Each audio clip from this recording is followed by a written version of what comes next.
A good question about nightmares and almost like feeling you're actually in the dream, and about why would you be having sort of a nightmare if everything's okay in your life at the moment. It's not like as if you're, well, this can happen, but I was going to say it's not as if your mind needs to psychologically go for a filing cabinet as such and go through those memories to release and to let go.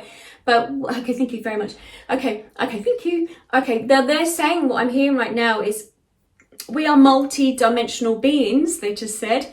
And because you're multi-dimensional beings, which means past, present, future, everything is all in one in this time loop. It's just not that it goes back on a linear. Humans have got this so wrong. Okay, well, we know why.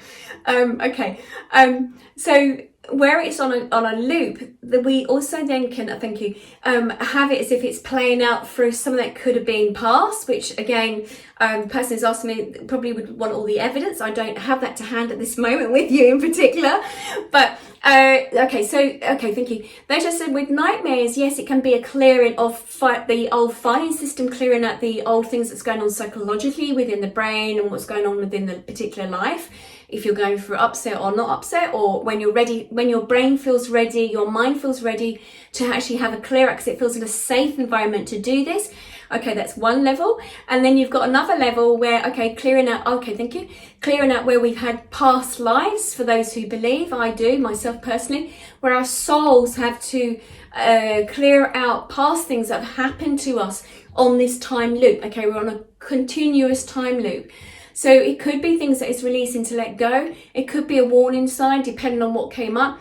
And it could also, I mean, people don't think about this, but also it can be like astral projection, astral travel, where you're leaving yourself. And it's almost like with your soul, in a sense, by traveling elsewhere, by not being physically in your body for a while, and traveling to other time zones, dimensions. They just said, people just think of astral projection as in you can be anywhere on the planet. But what if you're not on the planet? What if you're in another dimension? Then you're like, well, where am I? And you're like, what the hell's going on? And then you start mixing with other beings or being aware of other energies of what's going on as well. Okay, thank you. Okay, they just said to me, okay, well, okay, I'm like, why am I mentioning this? But okay, I'll bring it. They sort of said, you know, as I've said before about when I walk into a building, I feel the echo, the imprint within a building. I've often done this. I was on a program, years ago now, where I did tiny little bits and pieces where I actually went into a building and I could feel the echo of the imprint of where there was things that had gone on in a building before. I've had a few clients actually contact me recently about walking into a building and picking up that there was a wall there or whatever was going on. I've picked up murders. There's imprints in the energy field. So the energy around either a murder or something that's happened in that setting, it's almost embedded in the structure of the building. And I've also walked, thank you, on, I forgot this, where there's been no buildings and I've stood on some ground and I can pick up that once a fight or wars broke out on there, because if you think of, say for instance, even a war and people being killed there, the energy of them dying and the essence of their body and, you know, and the physical parts of their body being sort of almost absorbed energetically within the earth. So it sort of leaves a residue to some degree of an echo, an imprint.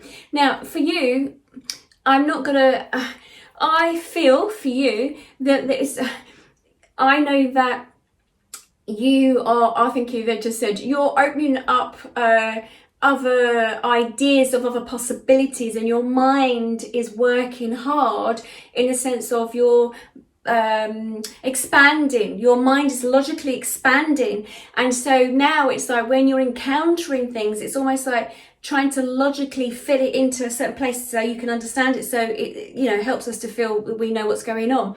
But what I'm hearing is and again, I can't physically prove this to you unless we sat one-to-one and went through this, but it just feels as if you've almost like seeped through different time dimensions. So I feel like part of you physically have gone to another dimension, and this just means another layer of energy around us, and you've got caught up in it. And then there's you as an individual particular person going, oh my god, where am I, what's going on, why am I, and it's almost trying to make sense of where you are. So I do feel personally myself sitting here, but again, I do a one-to-one with you, that would be better, but I feel that you possibly could have energetically, or like astral travel, to another dimension, another zone, and then to bump into these other beings, it's like, what the hell's going on? And then rationalizing and trying to logically think, my god, where am I, what's going on, this is a nightmare. Now, also, well, I don't think this is what's happened with you, but I do think it's that. But I'd be intrigued to sit with you, to have a little look in and a little delve and have a little tinker under the bonnet. The other thing is also when we sleep in the same, anywhere in the house really, basically, but I was going to say in the same bed with somebody, you can pick up on somebody else's dreams. I've done that with my ex-partner. I've been in the bed and I've actually seen everything in their dream, and then when I've woken up I'm like okay, so you can do that as well. So very careful your energy, who you sleep with, who you have in your life, because you can pick up on the energy streams for those individual dreams as well as their own energy. So if they're thinking of someone else or doing something else, you're going to pick that up as well. So that happens as well. When you're sleeping, you're intermingling energy wise. You're when you allow yourself just to be fully open and expand, of course, then you're gonna, tap into other energy streams. It's like there is no, like the four walls of this room, physically, but, and we do this through meditation, you expand, you can go anywhere. So I feel when you're dreaming, it's like you just naturally can allow yourself to travel and you'll go anywhere you need to go. When we start investigating other things, new things in our life, it's almost like they know then, oh, okay, so it's not like the four corners of her brain now in her skull. She's going to allow us to look at other expansions of energy fields. So let's let her have a little look. And so then having all these nightmares or other dreams or astral projecting, and again, astral projecting, I mean, but the first time I left my body, I was like, whoa. And I remember there was this part of me, I had my nose to nose and I was like, what the hell?